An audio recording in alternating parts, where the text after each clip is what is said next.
যাদবপুর বিশ্ববিদ্যালয়ের উপাচার্য বুদ্ধদেব সাউ সাংবাদিকদের মুখোমুখি হয়েছেন। সরাসরি নজর রাখবো। যাদবপুর ইউনিভার্সিটির কোর্ট নিশ্চয়ই সেই আইনি জটিলতা সম্বন্ধে ওয়াকিবহাল। ছাত্রদের ইন্টারেস্ট সমস্ত কিছু মানবতার ঊর্ধ্বে, কেননা যে কোনো দেশের আইন জয় সব কিছুই হয় কিন্তু মানুষের জন্য। কালকে যদি কোনো একটা দেশ আমাদেরকে অ্যাটাক করে তখন কিন্তু সমস্ত আইন কানুন বাদ দিয়ে আগে মানুষকে রক্ষা করার জন্য যা কিছু করার দরকার হয়।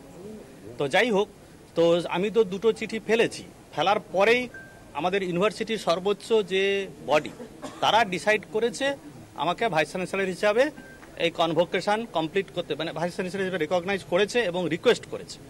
তারপরে আমি কনভোকেশনটা তারপরে সুপ্রিম কোর্ট আছে, হাইকোর্ট আছে, দেশের ল আছে, তারপরে যা হবে তাই হবে। অ্যাজ পার ল,